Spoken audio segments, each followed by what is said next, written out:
বলতা কামড়েছে, কামড়ানোর ফলে এখন ওই যে কাকা, ওই কাকার চাদরে গিয়ে মাথা ঢুকিয়ে। কি হয়েছে শুনি তোর বক্তব্য। ওরা গাল জ্বালিয়ে দিয়েছে, গাল। আরে আবার এসছে দেবজি, তোর পেছনেই একটা। কোথায় এটা মনে আমাকে কামড়েই ছাড়বে।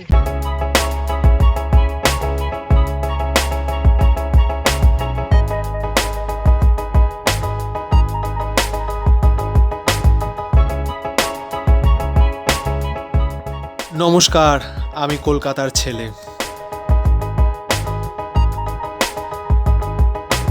তো ফাইনালি আমরা চলে এসেছি হচ্ছে ক্ষীরাইয়ের সেই ফেমাস দ্য ভ্যালি অফ ফ্লাওয়ার্সে। এই দেখা যাচ্ছে এখানে চারিদিকে আমাদের ফুলের বাগান, কিন্তু আমাদের ফুলের নলেজ খুবই কম।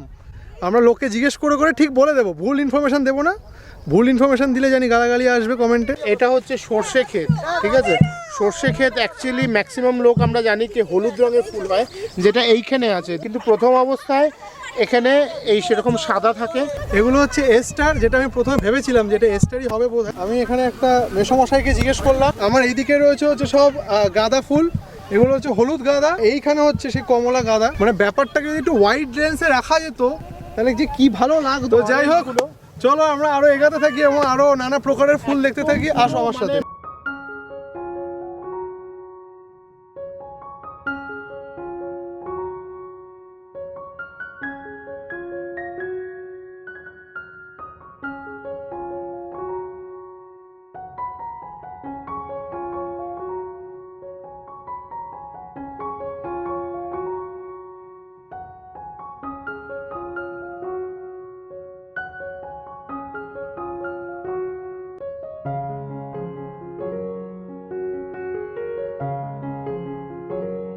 আচ্ছা, আরেকটা জিনিস বলার আছে, সেটা হচ্ছে এখানে যখন ঘুরতে আসবে তখন প্লিজ এখানে যারা যারা কাজ করছেন তাদের সাথে একটু কোঅপারেট করে জায়গাটাকে একটু ঘুরো। বিকজ এখানে অনেক জায়গাতেই দেখো বর্ডার্স লাগানো আছে, হ্যাঁ, বাঁশ লাগানো আছে, কোনো জায়গায় কাঁটা তার দেওয়া আছে। তার একটা মাত্র কারণ হচ্ছে অনেক সময় অনেক লোকই শুনেছি এবং দেখেওছি যে এক্সাইটমেন্টের বশে বাগানের ভেতরে ঢুকে যাচ্ছে, তো ফুলের প্রচণ্ড ক্ষতি হয়ে যাচ্ছে অনেক সময়। এবং আগামী দিনে কী হবে যদি এটা এরকম বাড়তেই থাকে এই লেভেলে ক্ষয়ক্ষতিটা, তাহলে সৌন্দর্যটা তো নষ্ট হবেই, প্লাস হয়তো তখন এনারাও বাধা দেবে যে না এখানে লোক আসার তো দরকার নেই। কারণ কি দিনের শেষে একটা চাষের ক্ষেত, যেখানে ফুলের চাষ, it is not a tourist place if we call in that way. সেই জন্য এটা একটু কোঅপারেট করে চলো ওদের সাথে, তাহলে জায়গাটা দারুণ লাগবে এবং সুন্দর লাগবে এবং যথেষ্ট মনোরম লাগবে। আমি দেখতেই পাচ্ছ আমি যেদিকেই ঘুরছি না কেন পুরো ফুলের একদম মানে ভরা পুরো ফুলে। রাস্তাগুলো এখনো খুব সরু, এখানে আরোই সরু, মাঝখান দিয়ে এরকম নালার মতন জল গেছে। তো একমাত্র অবস্থা এরকম করে যাওয়া। 20 টাকা বান্ডিল। ওটা বান্ডিলে কটা থাকে? 25টার বেশি থাকে। কি নাম তোমার? আরতি দাস। আরতি দাস আমার পিসির নাম।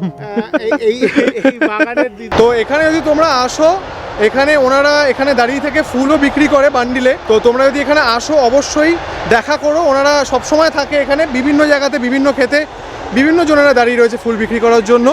আশা করি তোমাদের সত্যি খুব ভালো লাগবে। তো এখন আমরা একটু গাদার ঝুঁড থেকে সরে এসেছি, কারণ কি টু মাচ অফ অরেঞ্জ হয়ে গেছে আমাদের আশেপাশে। সরে এসে এখানে আমরা দাঁড়িয়ে আছি হচ্ছে এই চেরি ফুলের বাগানের সামনে। আর এই ঠিক পেছনেই রয়েছে এই যে লাল ফুলগুলো যেগুলো দেখা যাচ্ছে, এগুলো হচ্ছে চীনা। খুব সুন্দর কালার কম্বিনেশন, স্পেশালি যদি সাদার পাশে এইটাকে দেখানো যায়, খুব contrasting colour.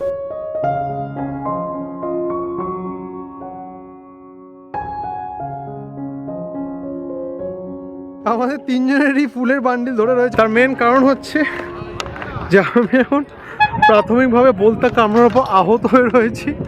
But anyways, jokes apart, যথেষ্ট জ্বালা করছে।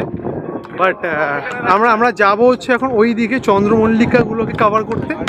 আমি very professional blogger we are, যার জন্য বলতে কামড়ানো খাওয়ার পরও আমরা ব্লগ ছাড়বো না।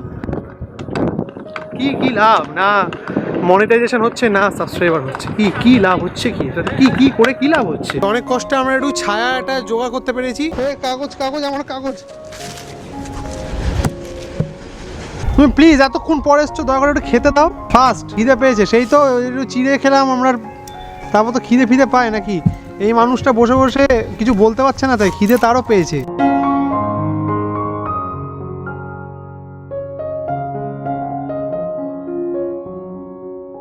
মৌসুনী আইল্যান্ড হোক কিংবা ক্ষীরাই, যে কোনো দূরপাল্লার যাত্রাতে আমাদের খাওয়ারের কোনো প্রবলেম নাই। এই যে সামনে রয়েছে আমাদের মাস্টার শেফ চিড়িয়ামোড় আজকে নিয়ে এসছে আমাদের জন্য পাস্তা। খুবই টেস্টি লাগছে। আমি বেসিক্যালি পাস্তাটা অনেকদিন পর খাচ্ছি, বিকজ জেনারেলি আমার বাড়িতে পাস্তা হয় না। বিকজ একসময় মনে হয় যে সানফিশ পাস্তা ওটা খুব হতো।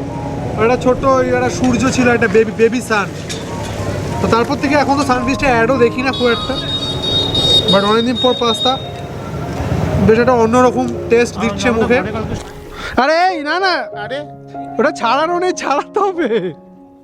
মানে আমি ভাবলাম যে এটা ছাড়ানো, আমি তার জন্য এরকম ভাবে ধরলাম। হ্যাঁ, ধরার পরে দেখছি শক্ত ডিম, এত শক্ত ছাড়ানোর পরে তো হতে পারে না। আরে ছাড়ি নাও।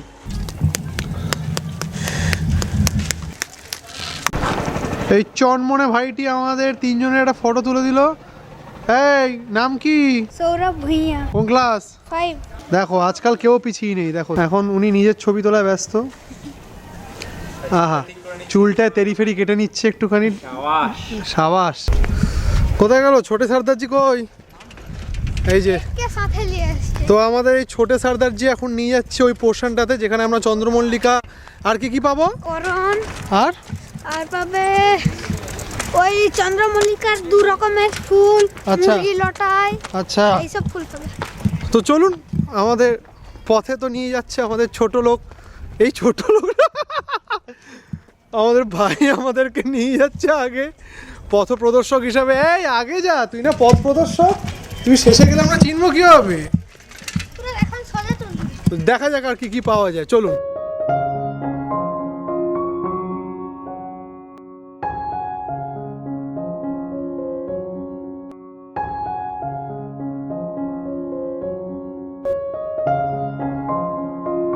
আর এই ঠিক আমাদের পাশ দিয়ে যাচ্ছে হচ্ছে কংসাবতী নদী। নামার সুযোগ পেলাম না ওখানে, বিকজ পায়ে মোজা পড়া আছে, নাহলে একটু নামতাম। যদিও it would be freezing cold, Kansai নদীও বলে, বাট আরে টিকটক স্টার দারুণ দারুণ। মনে হচ্ছে না যে সব দিকে পুরো বরফ ছড়িয়ে আছে। ইট ফিলস লাইক যে সব দিকে স্নো পুরো একদম, মানে দূর দূরান্ত অব্দি যেন বরফ টরফ ছড়িয়ে আছে। এখানে ভ্যারাইটিস অফ ফ্লাওয়ার্স রয়েছে, যেমন করণ রয়েছে, এরকম চন্দ্রমল্লিকা রয়েছে বড় বড়, এবং আরো অনেক রকম রয়েছে। তো এই ফুলগুলো তোমরা তোলে নাও কখন? কালকে এই বাড়ি পুরো কাটা হয়ে যাবে, মাল চলে যাবে কালকে সব। কালকে চলে যাবে? হ্যাঁ। যায় কোথায় কোথায়? বোম্বে যাবে। বম্বে? কি এয়ারে চলে যায়? ওরা এখান থেকে ওই গাড়িতে করে নিয়ে গেল এয়ারপোর্ট, ওখান থেকে ওরা দমদম এয়ারপোর্ট থেকে বেরিয়ে যাবে, ওখান থেকে ওরা নিয়ে যাবে। তো আজকের ব্লগ এখানেই শেষ হচ্ছে। আমরা অলরেডি সূর্যের আগেনস্টে দাঁড়িয়েছি, কি বুদ্ধি আমাদের। আজকের ব্লগ এখানেই শেষ হচ্ছে। পরের ব্লগে আবার দেখা হবে। আশা করি ক্ষীরায়ের ব্লগটা আপনাদের ভালো লেগেছে। ভিডিওটা ভালো লেগে থাকে তাহলে কমেন্ট করুন, সাবস্ক্রাইব করুন, শেয়ারও করতে হবে, আর লাইকটা অবশ্যই মারবে। ভিডিওটা ভালো লাগলে লাইকটা আগে মারতে হবে। হ্যাঁ, দেখা হচ্ছে পরের ব্লগে। ততক্ষণ অবধি টাটা বাই ফ্রম ক্ষীরাই। অবশ্যই এসে একবার এখানটা ঘুরে যাবেন। টাটা।